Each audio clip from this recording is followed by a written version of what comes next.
Okay, it says it's streaming on YouTube. You should just push OK. Yeah. And then, okay, good. Everyone should be able to chat now. Very good. All right, so I'm going to share this. So now you should be able to share it. Okay. Once it goes live. Let me see. Yep, and I got the message. I got it. It just went through for me. So I'm going to go in the group and share it right here in the Gently Led Sisters group.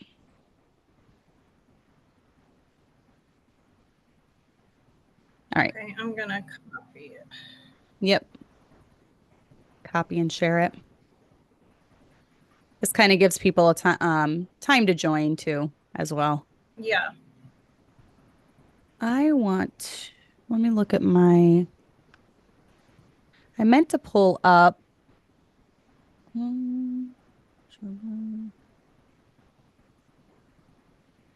Oh, here we go. Let's do. There we go. Yep, people are joining now. Melissa, Kaylin, Rita, how are you all doing? We're kind of unprofessional here while we share on different social media platforms, so excuse us. I'm trying to put the link on my story. Let me find, oh, I don't know if I can. I know your Facebook page will pull up on here.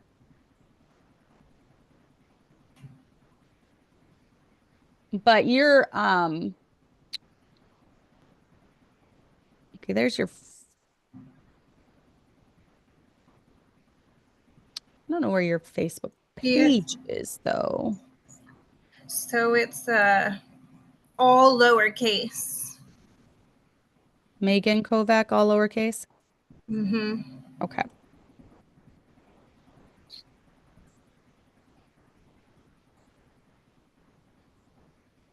Here it is. Okay, so I'm going to share your page with the ladies, just kind of show them right now, kind of give a little introduction as you're doing that.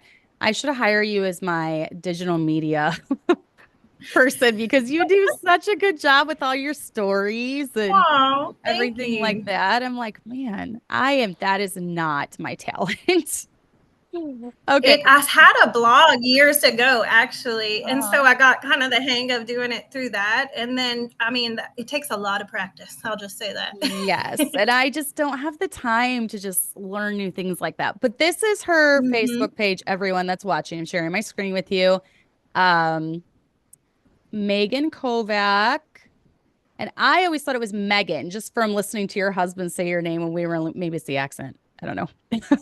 Probably. He kind of says it with a twist on it. Yes. But I love her page because it kind of promotes what this page and this channel is all about. Just encouragement in your role as a wife and a mom and, homemaker. So she does a lot of reels, a lot of cute reels and different things like this. Things about meditating on scripture, just really, cute little things. I love this charcuterie board thing. I shared that because I love charcuterie boards. So I thought that was really cute. But yeah, this is her page. It's actually a page under Magan Kovac, all lowercase. And there's her and her beautiful family. And I just wanted to share everyone that. And Instagram, she also does this on Instagram. And you can find her on Instagram as well, just to give her a follow. Okay, so let's get into it. Let's first of all, I want you to introduce yourself. You can share as much or as little about yourself as you want. Okay. I first met Magan. Actually, I think the first time we met was in Florida, but there's so many people, we didn't really get a chance to talk much. And then my older kids fell in love with your family when we were in Louisiana. They were just like, we love her. And when I told them that I was going to have you on my show, they're like, that's one that we'll actually watch. And I'm like, oh, thanks, guys. They were like, that's Chloe and Abby are both like, that's one we'll actually watch. They were super excited that you were going to be on here. So anyways, take the time, introduce yourself, tell us about your family, any bits of salvation testimony or, how you got into this life of being a stay-at-home mom and wife. Okay. Well, I'm Magan Kovac. I'm from very South Louisiana, so like at the bottom of the central part, so right near the Gulf. I've been married for over 11 years, and we have 4 children. They're 10, 9, 5, and 2. And so I have 3 boys and 1 girl. So it's 2 boys, then the girl, and then the little one's a boy too. So I got started with this. Do you want me to go on the social media or just go through my testimony? Or Yeah, go through your testimony first and then tell us how that okay. kind of, led into doing this stuff on social media. So I grew up Catholic, and I always had questions about like life after death. And I did the whole spiel. Like we went to church faithfully every Sunday. I did the whole catechism, would read, like totally involved. And I just never had peace about anything. I would ask my mom, like, what will happen when I die? And she's like, I don't know, you'll be fine, but nobody had an answer. And so when I met my husband in college, he would take me occasionally to church with him. And in 2010, I was 21 years old. I felt a little nudge and went up to the altar during an invitation and got saved. And then at that time, we weren't really growing. Like we didn't continue to go to church. I don't think I fully understood what I did at the time. And then 3 years later, 2.5 years later, when my oldest son was born, we started going to church regularly. And I was like, okay, I don't think I'm saved, just being under that preaching. And my mother-in-law went over some assurance verses with me. And at that point I knew, and I was like, well, I want to get baptized. How do you do that? And I got baptized. And that was all in 2013. So since then, my life has really never been the same. We've been in church for over 11 years now, faithfully, and, serving, like active in the church. And so years ago, I started a blog basically just to kind of share devotions and like encouragement. And that kind of fizzled out. But I had my Instagram page, and I'm like, how can I reach people that I knew in my past with the gospel and like devotions and all? Like, I know I'm not going to go to each one of them. It's like an endless list of people. So I was like, I can reach people with the gospel through social media. And so that's kind of how my page evolved over time. And then I'm actually a nurse and a nurse practitioner. I don't work anymore. But when I stopped working, it was kind of like a creative outlet, and it just evolved into what it is today. Right. Very awesome. Yeah, I think we need creative outlets. I Oh, definitely yes. think we do. My friend Chanello, she also used to be a nurse when her and her husband, Pastor Obi, got married. And her creative outlet kind of became sewing and, different things like that. So she had like my style, like a blog, I think she had about all her verse styles that she created. And she's still very fashionista. So, that's like kind of her thing that she did. Mine has always been music or writing. So yeah, I think that that's good to have different outlets and things. How does that work with nursing? Do you have to stay on top of like keeping your license up to date, or like will it expire, or like could you just stop being a nurse and then start being a nurse later, like when the kids are older or whatever? So as long as you keep your license up in the state of Louisiana, you don't have to retest, and it doesn't expire like that. So it's a 2-year license. So every 2 years, I have to have a certain amount of continuing education hours to be able to renew it. And I have to keep my board certification up as a nurse practitioner. So my husband and I both agreed, like, we're going to keep that up just in case I ever have to go back for any reason or whatnot. Right. Actually, recently, he owns his own business, and, it's up and down with self-employment. And at one point near the holidays, it just slowed down a lot. And we were like, what are we going to do? And then I was like, we're acting like we don't have degrees. Like, if all else fails, there is an option, But, Right. anytime you take a step of faith, the devil always puts those flashy lights to say, come back, come back to work. And so it seems like ever since I stopped working, this has been over a year ago now, it's been, a hurdle after another. And it's that enticing, come on back, life would be better. You'll have more money, you'll get a break from the kid, So it's definitely a step of faith to stay at home with your kids and trust in that God's going to provide. Yes, and I think, and that's one thing that I try to do on this channel is I try to be very real and open about just the struggles of motherhood, the struggles of living on a one income family. I feel like a lot of times this traditional wife movement kind of glosses over things and makes it look, easier or just, I don't know. It's an unrealistic view. So on this show, I've always tried to be very open and honest that it is the sacrifice you're making to stay at home with your kids on one income and Mm-hmm. everything. So, all right. So let's get into, yeah, why are you at stay-at-home mom? And this is one of the areas where we talk about the pros and cons. So, what are the pros? What made you kind of decide to take a step of faith and go? And I didn't even know that part of your story. So that fits on awesome. So, yeah, what are some pros to staying at home with your kids? So I've always had that desire ever since I had my first to stay at home. It's almost like that innate, the Lord puts Yeah. that in you once you become a mom. You don't want to leave your babies, and I hear Yeah. that from working moms too. It's hard. And so I always had that. And then when I was in school, I would tell my husband, you sure we're going to do this? Like, how are we going to homeschool, if I'm working? And the Lord works everything out for good. So everything worked out according to his plan, and I just feel most fulfilled at home and following what the Lord would have for our family's lives, Hmm. being at home with them. And with that being said, that's a pro to homeschooling is that you have your family together. There's Yeah. no greater bond than having all your kids together, being with them all the time. Like you get to see their personalities. You get to be there for their first. And, my Hmm. 10-year-old lost his back molar this afternoon and I was there to see it. So it's just things like that it's the beauty of it. And having control with what they're exposed to and what they learn, as far as homeschooling. And I always said this whenever I quit working, because to the world, it looks foolish and crazy that you would Hmm. spend all this time getting a degree and then just stop in after like 5 years. And my kids are eternal. That's what I would tell everybody. My kids are eternal. When I get to heaven, God's not going to be like, oh, good job being a nurse or a nurse practitioner, although that was a ministry. But my kids, I mean, that's my first ministry. And so being able to invest in their lives and the eternal work of them, and not just, temporal, is very fulfilling.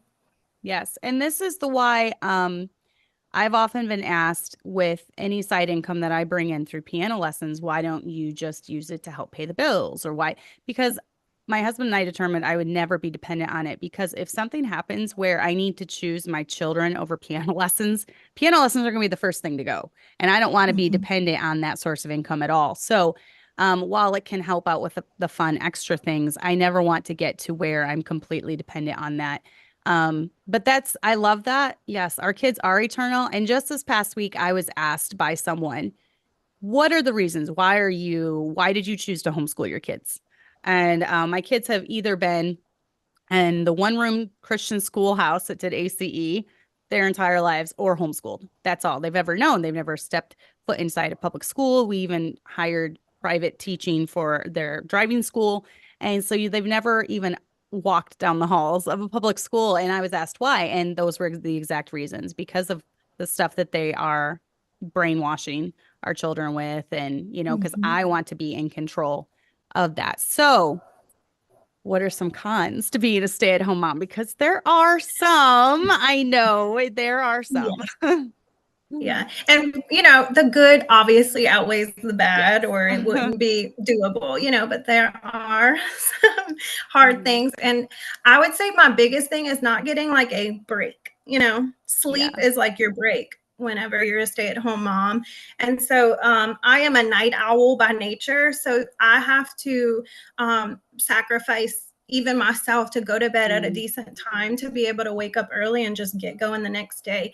And I sometimes get in the habit of not waking up before the kids, but waking up before them just sets the whole tone for the day. hmm. And so that's Yeah. just hard to kind of find pieces in your time where you can have a break, but you're still with them.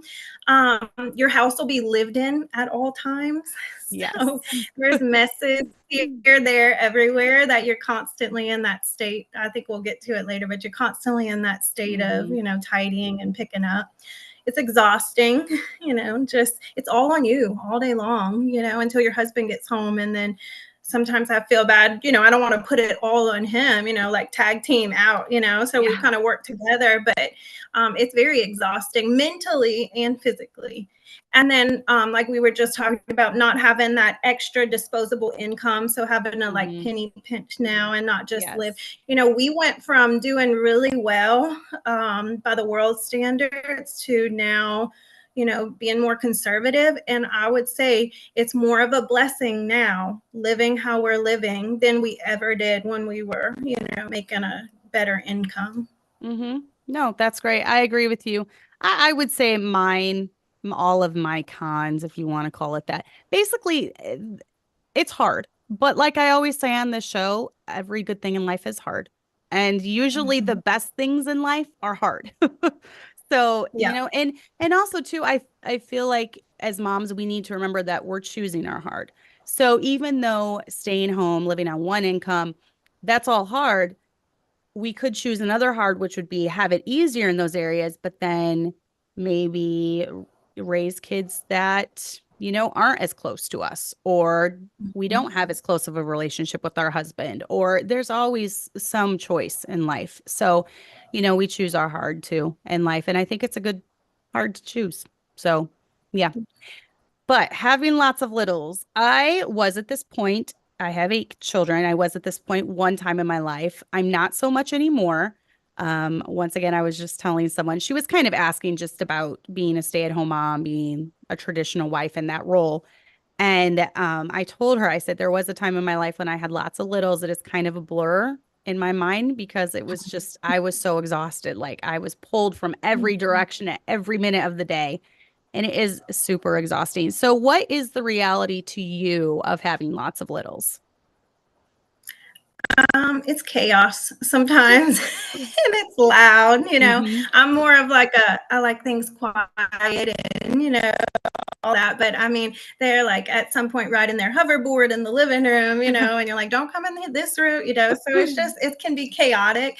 I will say it probably was the hardest when I had 2 under 2 and 3 under 5. Yes, like I those agree. years were like you didn't know if you were going to survive. That's how hard it was. And if you're in the trenches right now in that age period, I promise it does get better. Now we're kind of moving out of that. So I have 1 or 2 that depend on me a lot. But when you have those little ones, it is all on you.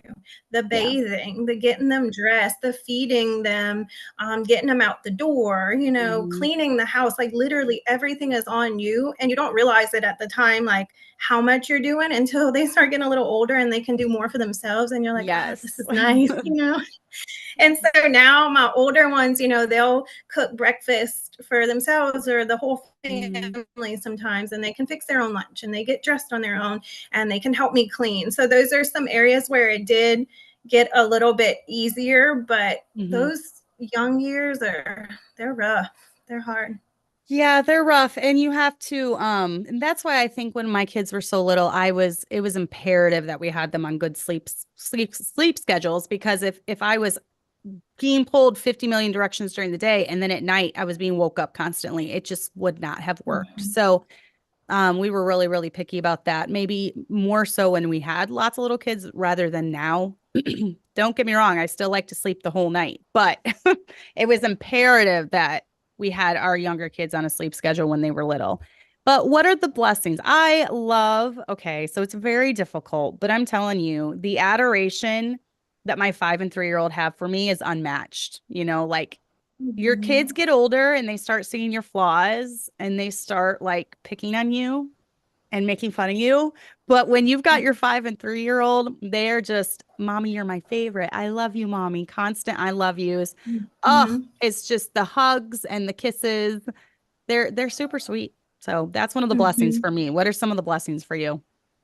Yeah, I mean, I love that aspect too. Somebody had posted about like, you can cuddle the newborn, but those toddler hugs where they just melt perfectly into your body and your shoulder. And like my little one, I'm soaking up every minute, of him because I know how fast it goes. So just, yeah, the blessings of having lots of littles is just having, I love the age span, you know, I love having my 10-year-old who we can have conversations with and like joke around, like you're saying, you know, but then I like my 9-year-old because he's starting to, you know, become aware of his own self and can do stuff. And then my little 5-year-old and 2-year-old, like you said, those are the snuggle bugs, you know, that just make it a real blessing. I mean, it's hard to put in words how cool it is to have your quiver full of children, you know, like I think our society nowadays, like I always say, it's socially acceptable to have 3, but once you start having 4 or more,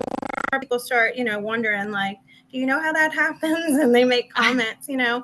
So the fact that the Lord saw fit to bless us with 4 healthy children just humbles me beyond words, you know, that it just puts me in awe of his love and care that he gave me those 4 blessings. And sometimes I just sit back and I'm just in so much gratitude and joy thinking about, you know, the family that he's given me. So I also like seeing my kids interact with each other and know that they have like lifelong friends, you know, and they get to play with each other because they're close in age. Yes, I've told my kids all the time, like your family, my kids and all their siblings and their dad and I, no one, literally no one loves them more than we do. You know, their siblings want the best for them, whether that is just as far as just having success in life, being happy. You know, no one cares for them as much as their family, and they'll never lose that. So I feel bad for the only kids or the kid that's only one and there's a huge gap before they have their brother 10 years later. You know, I feel bad that they don't get to experience the love and the joy, you know, of having that large family. So, yeah, for sure. Do you in your home, do you see a need for routine and structure when it comes to just day-to-day stuff? Absolutely. I'm by nature a more organized person. I probably have like that type A control freak personality. Same here. The Lord has definitely smoothed my rough edges over the years, you know, so I still battle that sometimes. But I always quote to the kids, let everything be done decently and in order, is what the Bible says. And so I'm like, is this orderly? You know, do you think this is like being wild or whatever, leaving stuff everywhere? That's not very orderly, you know? So having a routine and structure for a big family, especially, I think is important just because people in general want to know what to expect, you know, so they want to have an idea of how this is going to go or how the day's going to go. And so we're like that too. So our kids kind of crave knowing what's going to go on. Like, you ever went on a road trip and they're like, where are we going, when we're going to get there, you know, they want to know the routine and the schedule. And so I wouldn't say that we're very structured, because we're kind of a family that if we're going to pick up and go, we'll go, you know. That's us too. Yeah. But I would say it's like a flexible schedule. So Yeah. generally we have an outline of and time frame of how the day is going to go. But like my baby, I call him baby still, he's a toddler, but All mine after babies supper too. I go take a bath. Uh-huh. I go take a bath, and because he knows after supper he goes take a bath, you know, so he's like taking his shirt off at the table because he's Right. going to take a bath, you know. So yeah, we definitely have a routine, but it's flexible. Yeah, that's exactly how I would describe my life. And it is. And my daughter Allison is in charge of watching the babies this week while I teach piano, because my second daughter, Chloe, is at my best friend's house in Missouri for an entire week. And I was so proud of her today because being the third girl, and you'll find this like maybe not so much because you only have one girl. She's going to be like probably Miss Orderly, Miss Independent, Miss Run the Home, since she's the only girl right now. But when you are the third girl, you don't get a lot of the responsibility at first that the older one, the older daughter, you hear about the oldest daughter all the time. The oldest daughter, and then Chloe has been helping a lot. So now it's her, she's almost 14, so she's definitely ready. But it's her time to shine. And I was super proud of her when she got up at 6:30 this morning. And anyone that knows Allie, that doesn't happen. She doesn't wake up early. She likes her sleep. But she got up at 6:30 and she did most of her school before I even start teaching at 11, because she had it done by 11. So she took the initiative. And I think it's good to, you know, just kind of keep a loose routine where my kids know they have to get their school done. So that's just part of, you know, my day. So we have a very loose routine and structure. I try to get them started in school by the time It's 9 o'clock. I know we're going to be talking about that schooling with littles in a little bit. So let's get into different methods that work for you, though, and along with the chores. So laundry, I know this is the famous, and I feel spoiled with laundry, and I'll explain. Abby, if you're watching this. Okay, but how do you keep on top of the laundry? Do you have a system or things that work for you when it comes to this? So I try to do it at least daily, at least a batch daily. Usually two. I'll try to at least rotate them. One may get like a pile may get put somewhere and not folded or tended to, but we have clean laundry, you know. So in my ideal world, I would wash, dry, fold, and pick up. But sometimes I just run out of time, to be honest, or other things come in and I'd rather go spend time with the kids or something. So to keep on top of it, I try to at least do a batch or two. And then I usually have a catch up day, 1 or 2 days out of the week where I'm like, all right, I'm getting after this and I'm hanging up and I'm picking up and we're doing that. My 2 boys, my older ones, you know, the 10 and 9-year-old, as I'm folding clothes, I'm sticking theirs in a pile and I'm just throwing them, tossing them to a pile, separating them by person. And then they fold, pick up, and, you know, hang up their clothes. That's their job. And then my little girl, who's 5, I fold hers, but she hangs them and picks them up. Sometimes I help her with it because she'll kind of put up a fuss with it.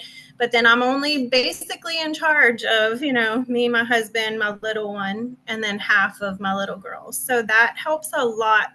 Like I was saying earlier, being able to have the older ones to help because you can't physically do everything on your own. No, and I think it just teaches good work ethic. I almost think work is becoming or having your children do chores is becoming a dirty word. And I don't know how in the world that even started because, well, I mean, look at the generation we're raising. So they have almost zero work ethic. But no, Abby, that's another thing Allie did today. She switched a couple loads of laundry out for me. It's an ongoing thing every day in our house because we have so many.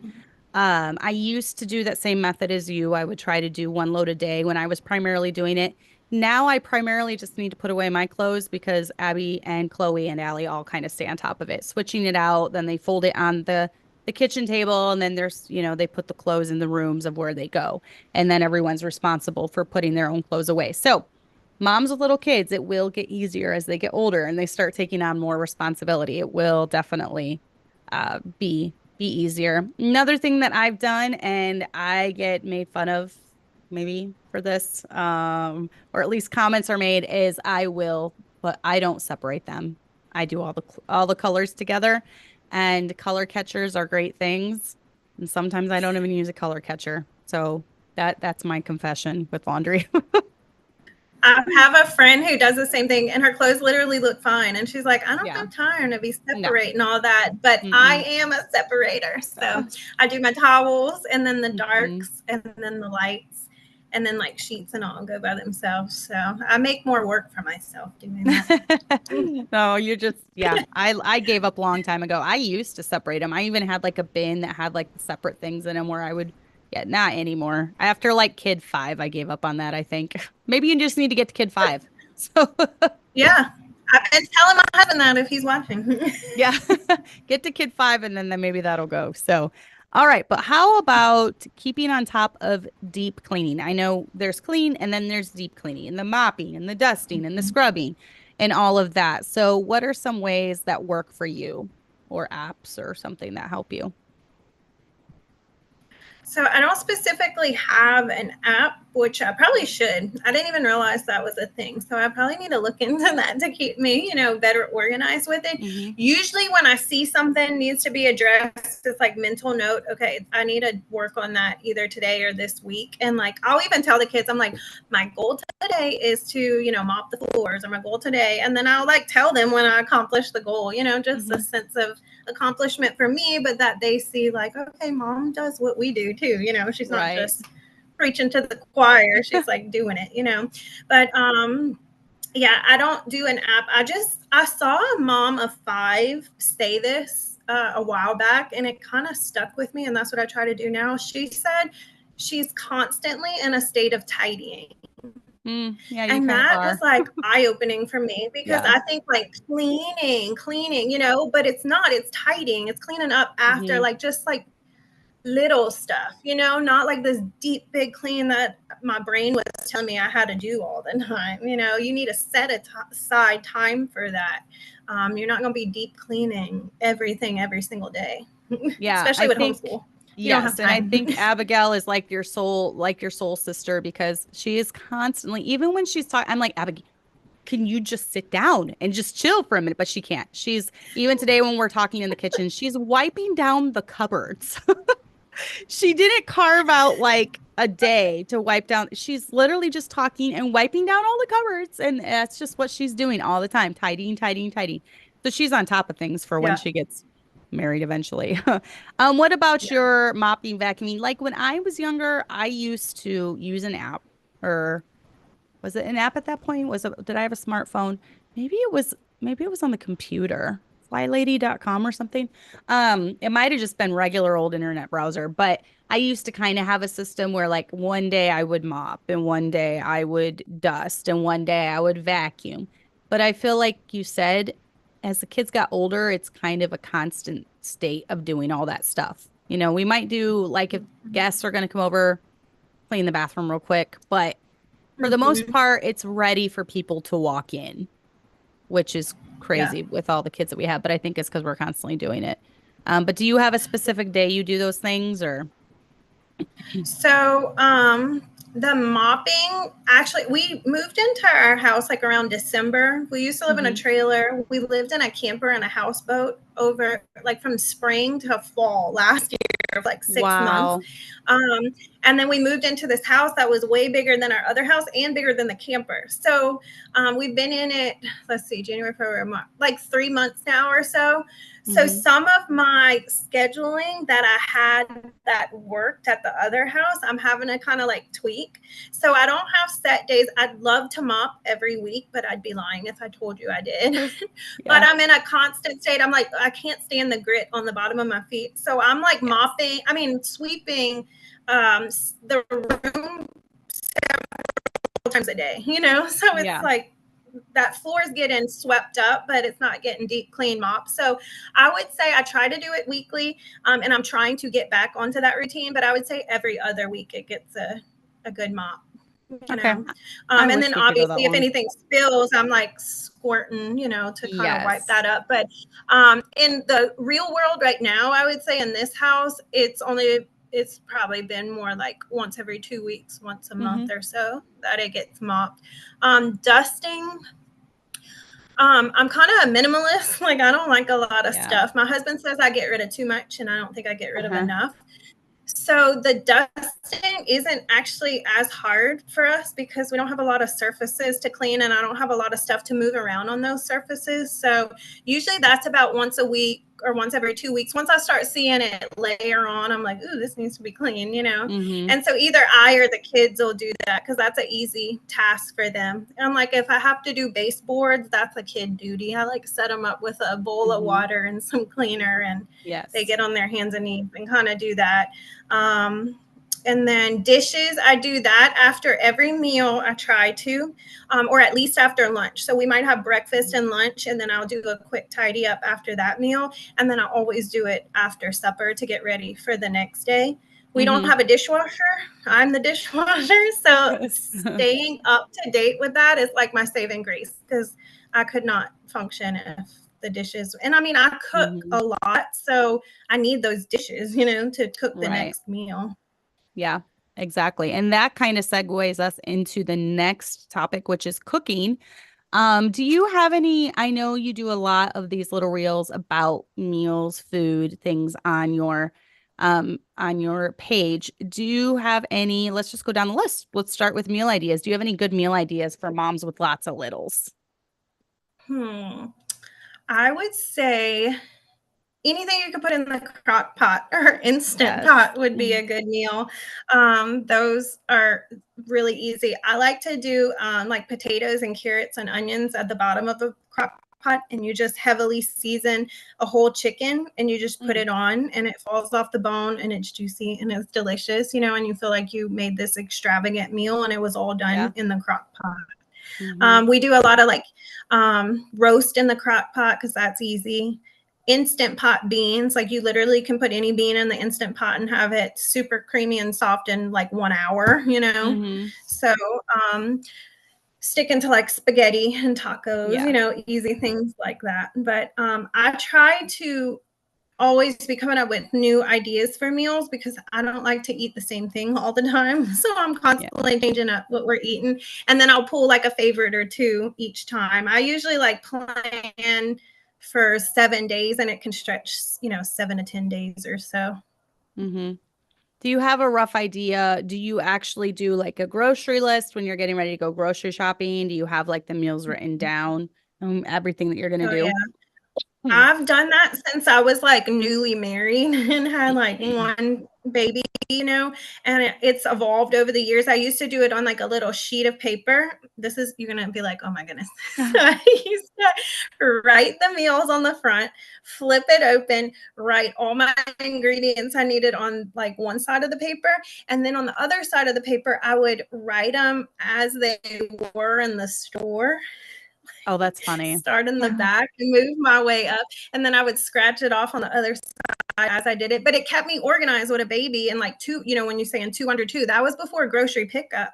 And so I'd be going to the store with babies and I was trying to get in and out, So I actually go to my freezer and my pantry first. And I see what I have. What can I make from what I already have? And then what do we feel like eating? And so I write the meals in my phone in my notes. I try to get 7 meals each time. And then I'll add underneath that everything I need. And I actually go along with the Walmart app. Sometimes I go to Aldi, sometimes I go to Sam's, and then Walmart is what we have locally. And so I'll do a pickup or whatever, depending. So I'm doing it all on my phone now. I've done away with the paper and all. So I try to do pickup when I can because that helps just having young ones, not going in the store with 4 kids. Yes. And then it keeps you from buying unnecessary things too. I've found when I do pickup, because then it keeps track of what your bill is, and we have a budget. I'm sure you do. You have a budget for groceries every week. And so it keeps you accountable. Like you can see exactly what you're spending. Now, does Aldi have, I think Aldi might have pickup here, but I've never taken advantage of it. Have you ever tried Aldi pickup? I haven't. I know they do have it, but usually I don't need as much in there. So I just go, and it's out of town for us. So either way, there's 3 locally, but they're all like 40, 45 minutes away. It's usually when I'm making a trip that way anyway, is when I'll go. So I'm just getting the groceries, I'm not going to do a pickup. Right. What are some quick breakfasts that you like to do? Breakfast is like my nemesis. I personally don't eat breakfast. I drink my coffee and then I do intermittent fasting till lunch. So for our breakfast, it's pretty much like toast. If the girls want to make eggs, bagels, it's very, very quick things. So what are some quick breakfasts that you do? Yeah, I usually cook for the kids because they're hungry when they wake up, but I'm not because I'm like you, I drink my coffee and I kind of wait. And I'm usually not hungry until between 9:30 and 10:30. And I'm not a big breakfast person. Like every now, like a few times a week, I'll want breakfast food. But other than that, it's more, lunchtime food. But we do pancakes a lot. And I actually or triple the recipe and then I stick them in the freezer. So if we're running low on pancakes, I'll double the batch in that way. And so it'd be like a quick meal for them. We do eggs almost every day with some kind of, carb. I like to keep grits and oatmeal in the pantry because those are super easy. And I do like the homemade and it's done in just the same amount of time as the packets. I try to keep the canned biscuits in the fridge because that's a good one when I'm like, I have no idea what to make. I'll just pull those out and stick them in the oven. And then if we have like leftover bread, French toast is super easy to make. And that's about it. We kind of stick to the same stuff, rotating it out. Yep. That's what I do too. What about lunches? Because I know lunches can be a little hairy sometimes because you're right in the middle of your schooling and you're trying to just kind of get them done so you can put kids down for naps if need be. So Mhm. what are some quick things you do for lunches? We do pizzas sometimes, either frozen or I'll like home make it that morning, and then have some in the Hmm. freezer. The homemade Lunchables, like you were talking about, the little charcuterie board thing. So doing Yes. ham, cheese, veggies, crackers, fruit, stuff like that. Leftovers are a big one for us. We try to Hmm. just, if we have leftovers, we're going to eat that. Sandwiches, Hmm. anything kind of pasta related. So sometimes they like to do ramen noodles, and they've been on a kick of that lately because they could do it themselves and they feel cool doing that. Yes. And then sometimes we'll do like chicken nuggets or something. But I try to stay away from like the processed food as much as possible. So that's usually like treat meals that they'll get, if they begged at the store. Yeah. Yeah. No, I'm so glad you like admitted ramen noodles because my kids love ramen noodles too. And it is something that I will occasionally eat. With mine, I usually try to add some veggies or boiled eggs. I love boiled eggs and ramen. Oh, it's so good. So Mm-hmm. that is like It my is. guilty pleasure. And I'm sorry, whenever I'm fasting, sometimes I'll do 36-hour fast, sometimes 48 hour. I want ramen. Like that's what I want the most. I'm like craving that. It's weird, but I want it. Comfort food. It is. I think it is comfort food, but yeah. That's I've been on a kick lately where I'll take my sourdough out for lunch and I start my sourdough bread for the next day and then I do a discard pizza. And that's so fast and so easy and my girls love it. And so it makes a really super easy lunch. I always have about an hour break between lessons if I'm teaching that day. So I kind of use that time to do that. And it works really well for us. I think it's all about just kind of finding a rhythm and a system that works best for your family and your day and, what you're doing. So what about quick suppers? And you kind of already mentioned some stuff with beans and chicken and, different things like that. But So tacos are usually like yes, they're they're often on the rotation, every so week for that's us. a really easy. Yeah, Hmm. almost every week I'd say. And then I try to switch up how we eat them. So sometimes we'll have soft or crunchy, and then if I have pinto beans in the freezer, I'll try to make homemade refried beans with that. So spaghetti, that's like a kid favorite, and that's easy. And then they have this recipe I found is for ginger beef bowls. So if you like Asian food, my husband like loves this dinner, and all you're doing is cooking the ground meat and the rice and like cutting up Hmm. cucumbers, and so it's very hands off.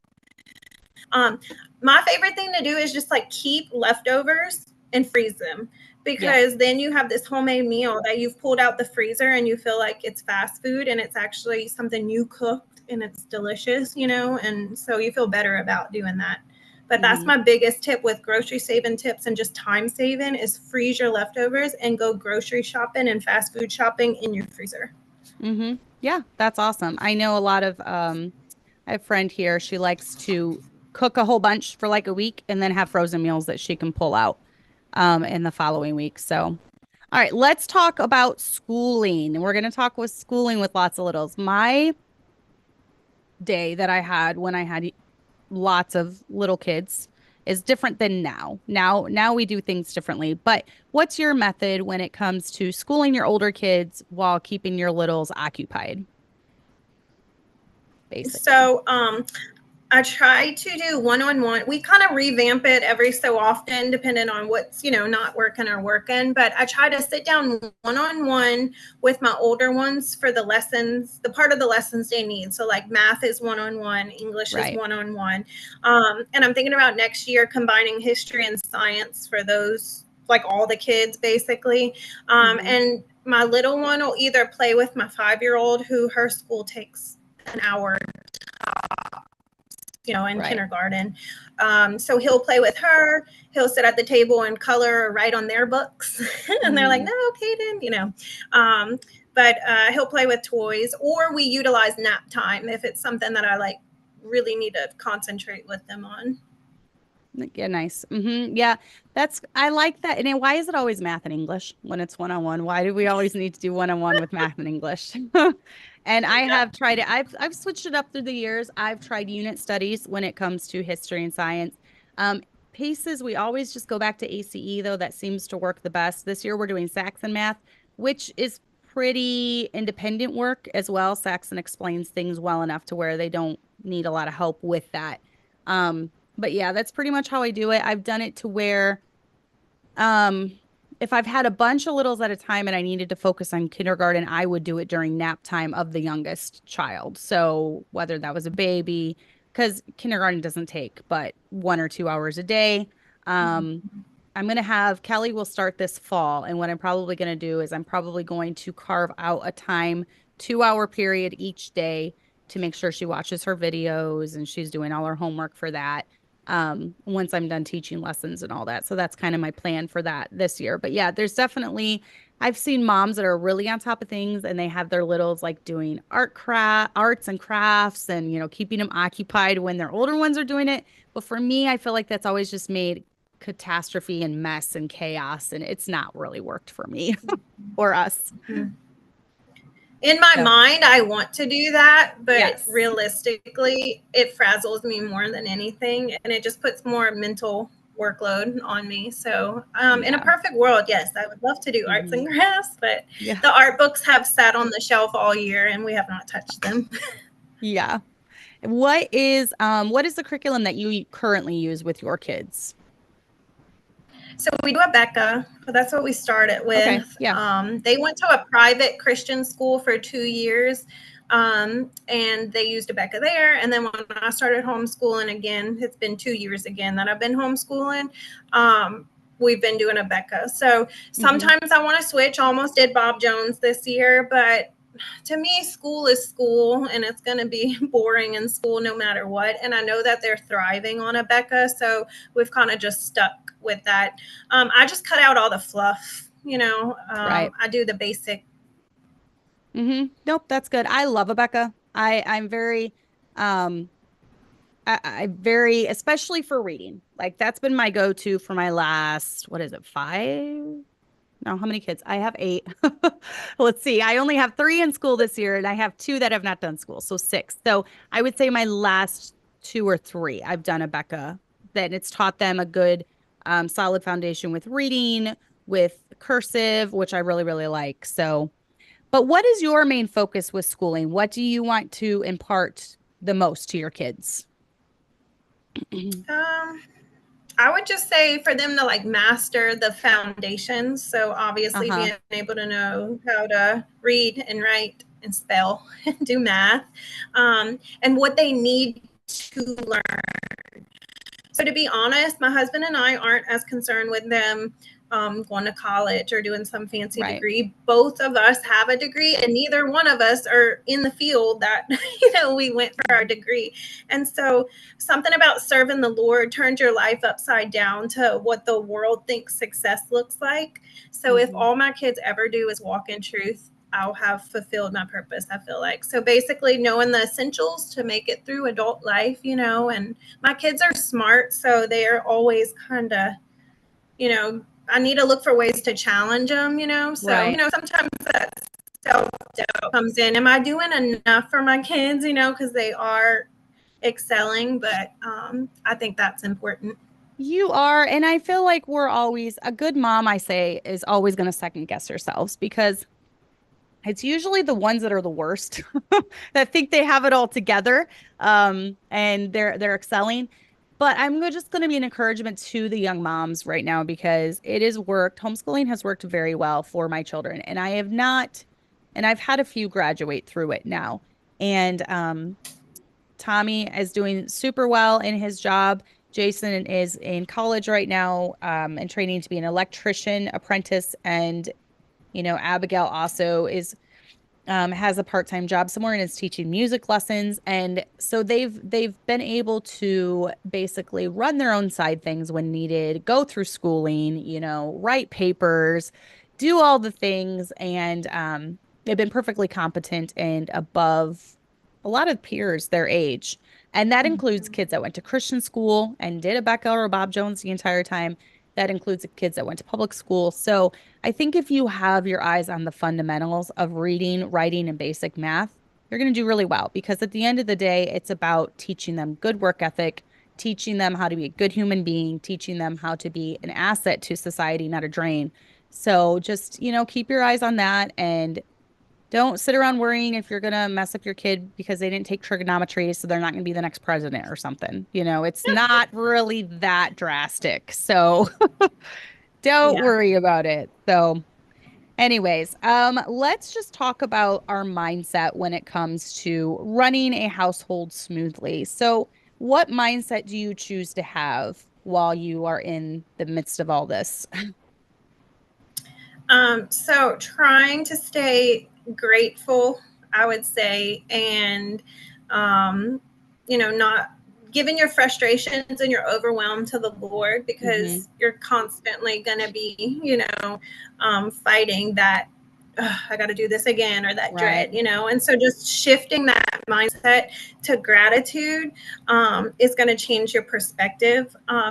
I try to think of my house like a restaurant. So just like when you go to a restaurant, your table's Mhm. clean and then they clean it after you come to make way for the new guest. And so that's how our house is. Like the kitchen, you need to make way for lunch. You need to clean up breakfast, Mhm.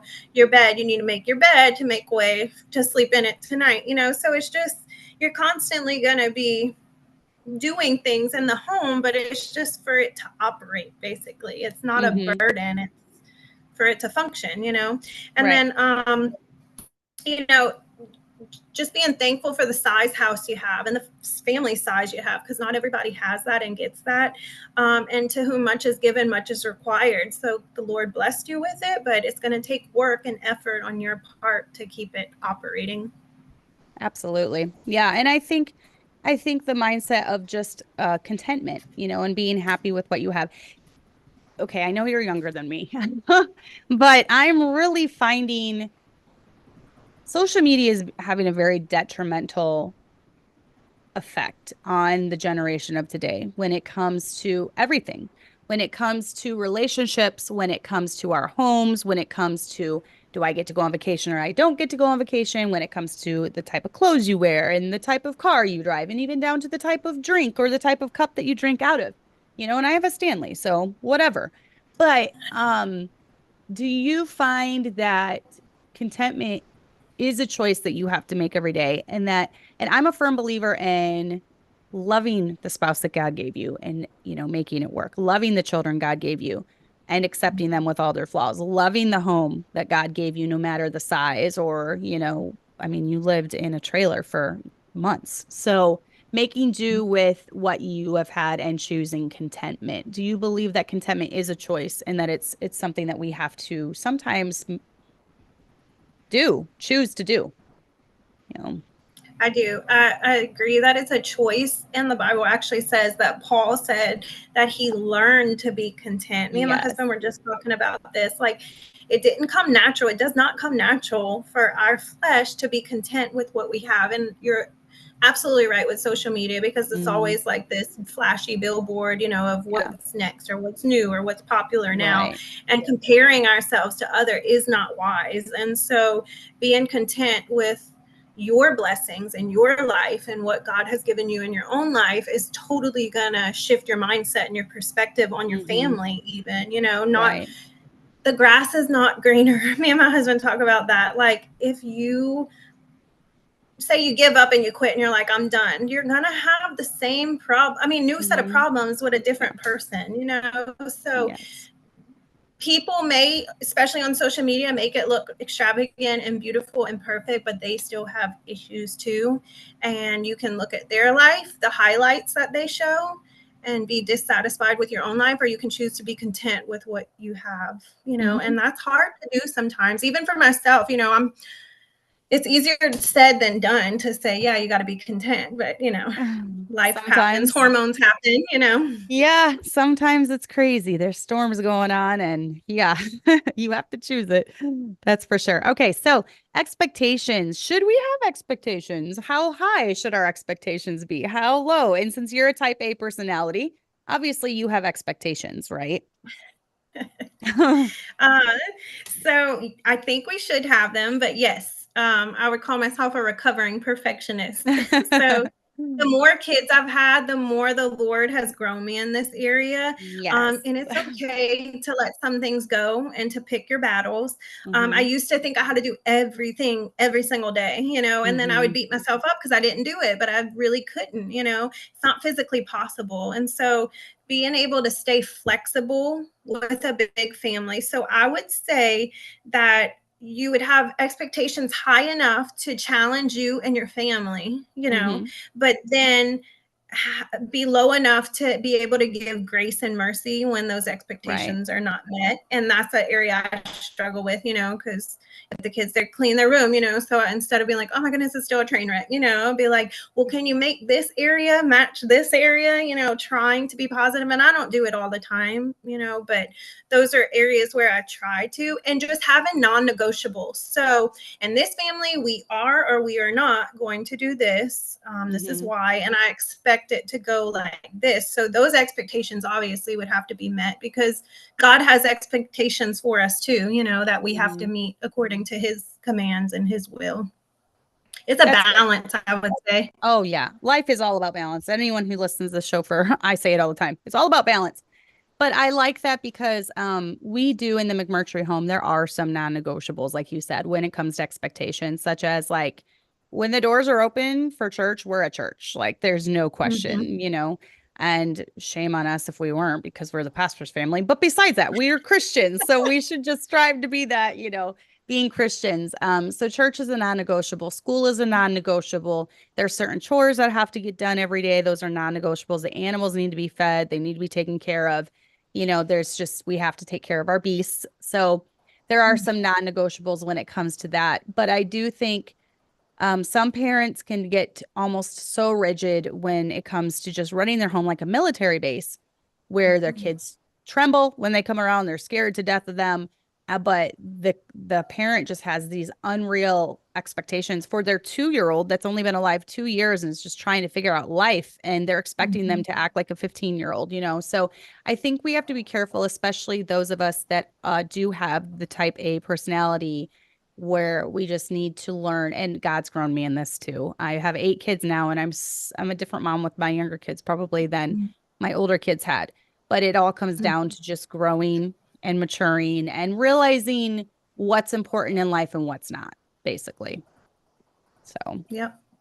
but yeah, we need to realize that we set the tone in the home. So, what are some ways that we set the tone in the home? So definitely with our attitudes, and just the whole atmosphere, I would say, of the home. I did a post on this like a while back. Mhm. And probably usually when I do a post, it's something the Lord has worked in me first, and Yeah, then I share yeah. it with everybody Hmm. else. So if you're having a stressed out day and you're snappy, you can bet your bottom dollar that your kids are going to be snapping at each other. They're going to probably Absolutely. talk disrespectful back to you, because that's the tone you're setting. That's the atmosphere. Hmm. If I'm, it's that certain time and I'm just feeling more irritable, the whole house changes from, Oh yeah. when you're not that way. So the atmosphere is determined by the parent, I would say. And so I find that I can get like overwhelmed in sensory overload with the sights and the sounds, so that can Hmm. make me more like, and so I'm like, okay, I'm feeling sensory overload right now. We need to do this, and try to verbalize that when I think about it, and Yeah. so um, I encourage like a reset. So either leaving the house or going outside or rough playing, like doing something to Hmm. reconnect or reset the house can totally shift the tone of your home. And I'm just thankful that his mercies are new every morning. So when I mess up, you laying in bed and you're like, all right, Yep. and then the next morning you just start all over. Yes, that is the nice thing. And kids have a tendency to forgive their parents quite well. They want to be on good terms with us, I've found with my children. I've often heard too, especially when you have littles, that two things will sometimes fix a bad spirit or just a bad day for especially little kids, either giving them baths, so water, either Mm-hmm. outside or giving them a bath, or just being outside, letting them go outside, run around. And that sometimes that will take a bad day and turn it into a better day for them. So, And yeah. honestly, my kids are outside a lot. It's been beautiful here, in South Lucky. Louisiana, like perfect Yeah. spring weather. Lucky. And so it was in the 60s, last week, breezy, just gorgeous. And so they're outside. But when they come in, it's chaotic. And I'm in the middle of doing something, and you can feel that trigger, like, ooh, you're getting uptight. And so I would say not only sending them outside, but going outside with them and reconnecting. Because those times that I actually take time and just stop what I'm doing, and I'm like, or finish up what I'm doing and then go, you're able to like laugh with them and reconnect. And mom, watch this, and do things like that. So that to me is more helpful than just like saying, okay, y'all go play outside, just get out Yeah. my hair. Well, to be honest, when I met you, you seemed very calm, like a calm, happy mom is kind of the impression I've got of you. So that's a good thing. You have a calm, peaceful aura about Well, that you. makes me feel good because I'm like, you always like critical of yourself and then other people, and the kids are like, "You're a nice mom. You're good," and I feel Oh. like sometimes, so I'm glad to hear that that was Yeah. what, not presence, and it's the You, Lord, I have to say. yes. It's just God through me, so you're seeing his light through me, basically. And I like it when parents allow their kids to just be kids. You weren't on top of them all the time, even when we were at the restaurant. And don't think I'm like sitting there judging you. This is just, Yeah. it's like a good impression. We see things that other people do. And if it's something that we admire and we want to, try to be like that, then, but I've never been the kind of calm mom. I've always been kind of the high what is it? High strung. Yes, my husband calls me high strung. I've always been the high strung and the one worrying and so I like it when I see other calm moms because I want them to rub off on me. Yeah. So, And I mean, I'm by no means calm all the time. So my well, husband would tell you I'm the worry wart of the family. So yes, I think that's just from being a mom. yeah. But we worry about everything. What are your priorities, when it comes to raising kids, being a stay-at-home mom now? What are your priorities? Why are we doing this, basically?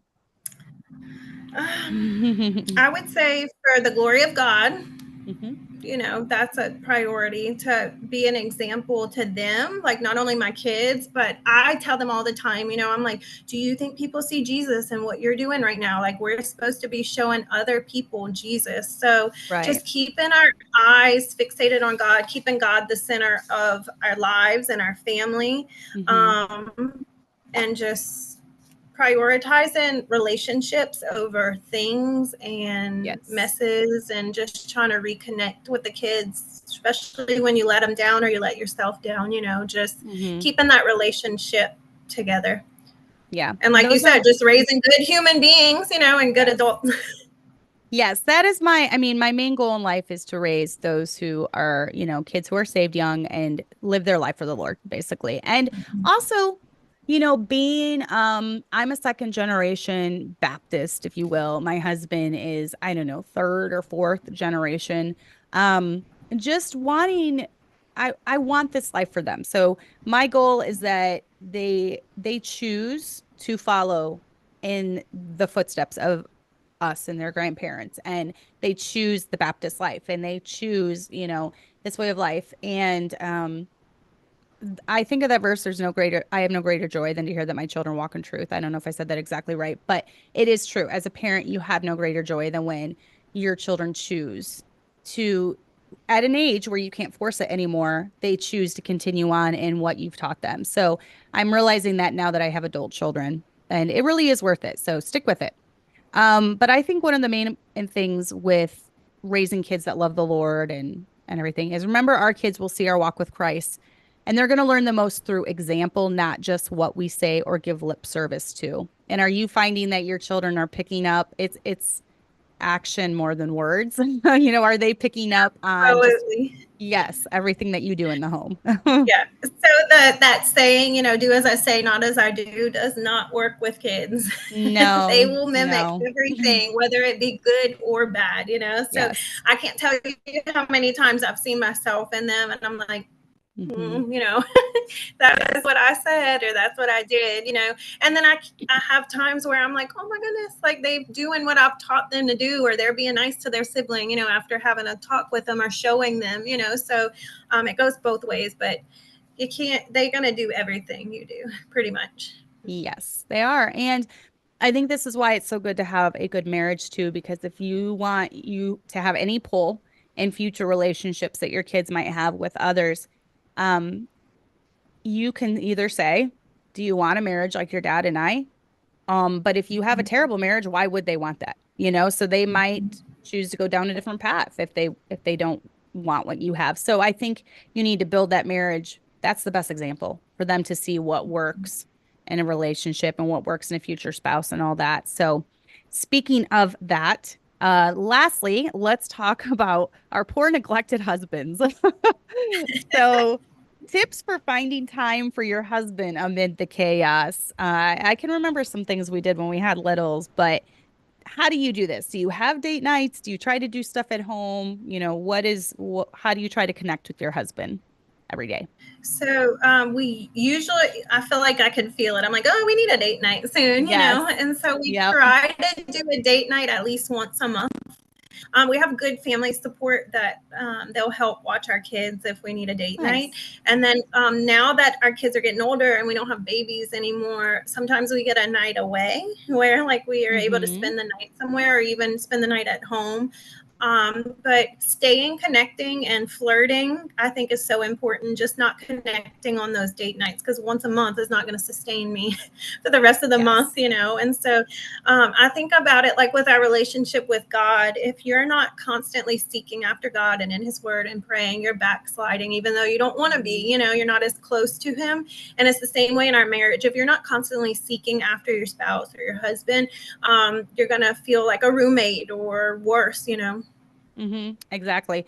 I like to, both my husband and I have very busy lives, obviously, and sometimes he's gone all day and I'm busy all day, and that's fine.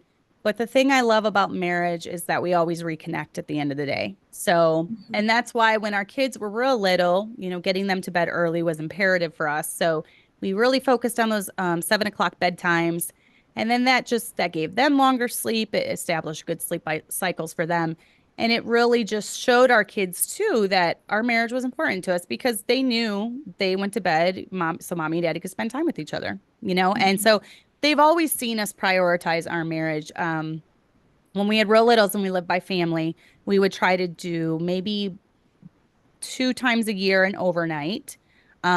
We tried to start incorporating about 5 years of marriage. Every 5 years, we would go on a week-long trip. So, like year 5, year 10, year 15. We didn't get to for year 20 because of COVID and crazy stuff. So, we're going to take that one a little later, year 23 almost next month. So, um, but yeah, we've tried to be very intentional about having our kids making sure that they know that our relationship is priority above anyone else, not them, obviously, but it is very important because I feel like so many times couples can get wrapped up in raising the kids that they lose sight of their own relationship, and then the kids get older and move out and then their relationship falls apart.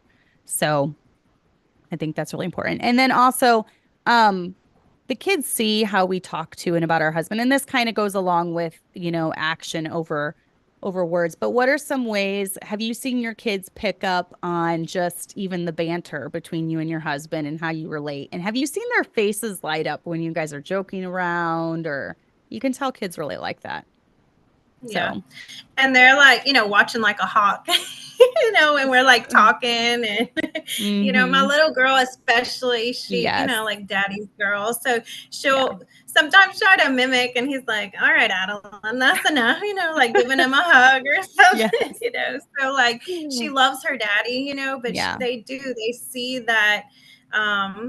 That connection that we have and that spark we have. And, if we're hugging or whatever, they're like, ew, the Yes. older ones now, because they're Yes. getting to that age where it's gross, but yeah, they definitely see it, and, even seeing other families or marriages that aren't quite the same, they pick Hmm. up on our Hmm. marriage, to be honest. And like they'll Yeah. mention how like we don't really fight and stuff like that. Not that we don't fight, but you know, it's different. You know, our pastor, when he married us, said, I will marry you, but you have to promise to keep God in the center of your marriage. And I feel like we've tried to do that these last 11 years, and it's totally made a difference in our lives, and then what our kids see too, you know. Absolutely. And we, you know, every marriage is going to have their ups and downs, but for the most part, we try to stay connected. And I think that's the biggest key, because you're not falling out of love with your husband, or you're not, you know, you're not done with the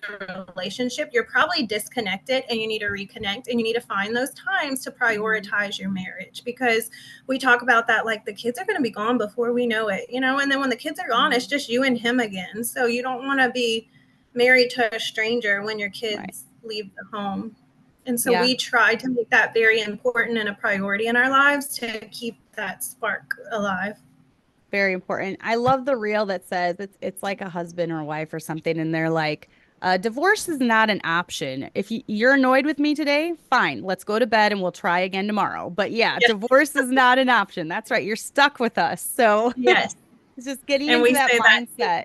Yes, like, okay, fine. You're driving me crazy today, but it'll be fine. Tomorrow we'll get up and it will be better.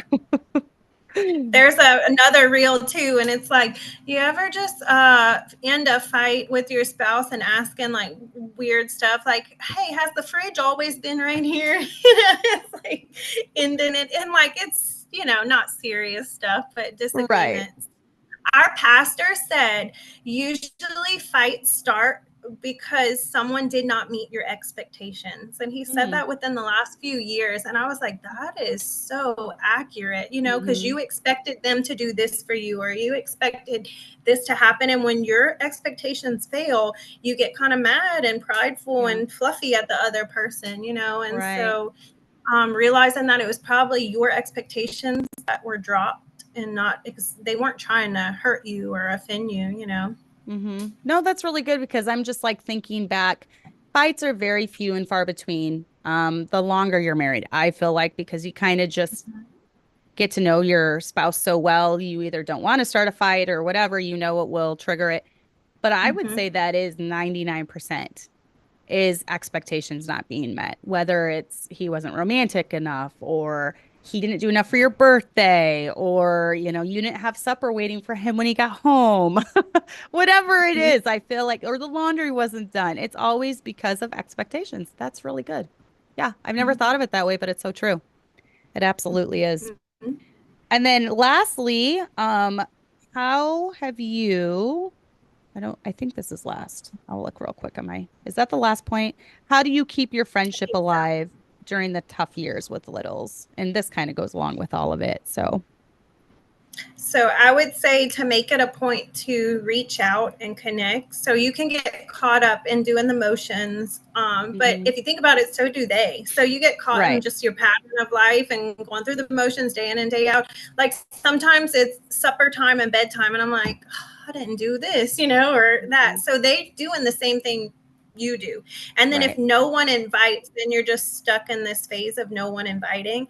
And I saw something encouraging about this. And they were like, you be the one to initiate. Like, if you feel like people aren't reaching out to you, be the one to initiate, invite them over, invite them to do something. So if we're going to the park, you know, sometimes I'll call my friend and say, hey, we're going to the park. You want to meet us there? The winter has been a little hairy with the move and, you know, just being cold and all. But now that it's getting pretty outside, you know, we'll probably start doing stuff again, or invite them to your house, you know, to have supper or lunch or whatnot, a kid's date.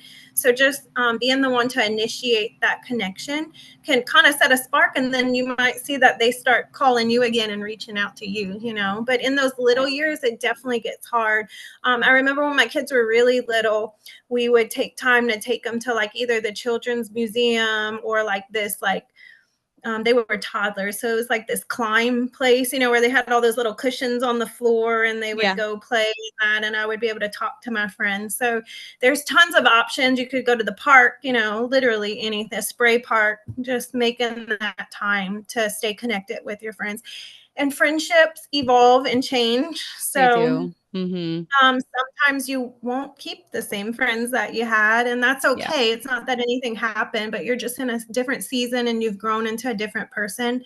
Whenever I was younger, I don't even remember what friend I was talking about, but I told my grandma, she's going to be my friend forever. And she said, no, friends don't last forever like that. You know, you probably don't Oh. have the same friend. And I remember being so upset. And now as an adult, I realize what she meant. You know, it's just Mhm. you kind of move on and things, you know, happen and evolve. But those that, you know, are your good friends, as long as you stay reconnected, you know, you should be fine. And Yep. you'll meet new friends, you You know. do. I've definitely had different friends that have come through my life for different seasons. And I will say, though, I do have a forever friend, and we've been best friends since we were 12. So that has lasted. I know how rare that is, though. I know how rare that is. And we've kind of come full circle because we've been at different seasons in our life and we still just got along, you know. If there was touchy things, we didn't talk about it. Well, now we've come full circle to where we're both IFB preachers' wives with a bunch of kids who homeschool. And, you know, it's crazy how that works. But I feel like that's very providential. Like I understand that's rare and that doesn't usually happen. But I also look at my life and I see friends that were placed by God in my life, I believe, for specific seasons, like you said, or for specific reasons to help me get through trials or storms that I needed to get through. And Mhm. I've had some of the most perfectly balanced friendships, and I really feel it's a God thing for sure. So, but yeah, when I had younger kids, my other friend that had younger kids, we would just do play dates every week. So I would go to her house and we would make lunch, and our kids would play. They were all like stair step kids, like same ages, and then her daughter actually is still one of Abigail's best friends. So they do stuff together still, and they've maintained that friendship, and two of her boys are like best friends with my two boys, so they've kept that friendship alive too through all these years. But I think it's because of those early years we were just over there all the time. So there are ways to do it, like you said, parks, um going over each other's house for play dates, you know, different things that you can do. So, but any parting words? I know we need to wrap this up pretty quick. Are there any parting words that you have when it comes to just managing the home when you have lots of little kids? I would say just to keep your eyes on Jesus and to just lean on him and run to him. And they have like this saying, you know, you're enough nowadays. Like the world wants to tell you you're enough, but really you're not. So your strength comes from Hmm. him. You know, his strength is made perfect in weakness. He knows where we're at. I saw a thing that talks about, you know, men were sought to go meet God, but God came to meet women, you know. So like the angel came to Mary, and you know, Oh, every that's true. in the Bible, you know, God came to women because he saw where we were. And, you know, we were in the homes, in the trenches, doing, you know, his work for our kids, you know. And Mm-hmm. so just he knows what we're going through. He cares for us, you know, Hmm. and just leaning on him and just being able to look at your own self. So sometimes when you feel like, you know, you're failing or you're not doing a good job, it may be the Holy Spirit even trying to nudge you, you know, like here's some areas that you can work on, you know, and just being open to allow him to work on us and know when we need to kind of pray and give that to Hmm. God and say, okay, Lord, help me in this area. I would say also to connect with other seasoned moms. Like this YouTube page and the blog is amazing because you are a seasoned mom and women are able to connect and Okay. like see all the I don't feel like it all some that days, you but put yeah. out. Well, I'm right there with you. Okay. I think that's normal. Um, but just connecting, you know, and getting that wisdom because the aged women are supposed to teach the young, you know. Mm, So my right. mother-in-law was like a huge mentor for me to glean wisdom from, and then be willing to listen to what they have to say and take it with a grain of salt, you know, take what you Yeah. need and throw the rest out, and not to get weary in well doing. Keep the faith. Keep loving your husband and your children, and I promise the fruit will come in due season. Hmm. It absolutely does. Don't faint. When you're weary, don't faint. Keep going. Yes, There's so many verses about not fainting. Be not yes. weary and well doing. Yes. I know that's perfect. That's exactly what this channel is about. That's what we're trying to do. We're just trying to encourage all of you, especially when you have lots of littles. It's hard and you are in the trenches of motherhood, but it will pay off. It will come to fruition. You will be grateful that you did. I don't regret one day that I spent pouring into my children, even when it's mentally hard, when it's physically hard, and there's been days where I've conducted things from the couch because of my chronic back issues. There's been times I'm sure when you've been sick and you've had to, just muddle through as best as you could. But just I hope this was encouraging to you. If you guys have any tips and you have lots of little kids, leave them in the comments, like it, share it, all that good stuff. That helps the algorithm. Go subscribe. It's Magan, Magan, and then Kovac, Kovac. I kept, Yep. when we were in Louisiana, I can't remember names until I see them written out. Okay. So I had not seen your name written out. I am a visual learner. I'm not an auditory learner. So my husband would say, oh, the Kovacs are going to meet us. And I kept saying, the Kremphils or the I never could get your name right. I'm like, the not Kevorkian. That's the guy that was like the suicide doctor. But I was just like, I could not get your name. And my husband kept saying Kovac, Kovac, Kovac. And I'm like, I'm sorry, I can't remember it. And then once I found you on Facebook and became your friend, now it's in my head because I just have to see it written out. So yeah, it's Yep. Magan, Magan, and then Kovac. So follow her pages on Facebook, on Instagram, and then, share her content. It's good when she puts a lot of effort and work, and I can tell because I've tried to do shorts and I've been failing on that miserably lately, but I've tried to do reels and that's a part of my life that's on the back burner right now. Maybe eventually I'll get to that when I have older kids, but she is on Instagram and Facebook. Any more than that, or just those That's two? it. Okay.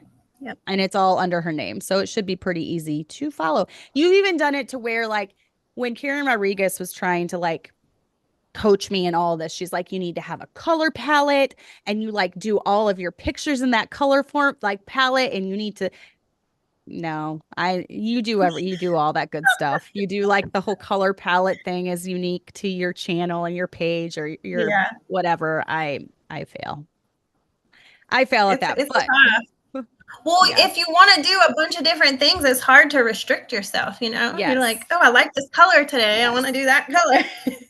Yes, exactly. I know, but you do great at it. So go follow her stuff Thank and thank you you. for coming on and hold on while I say goodbye and then yeah, Yeah.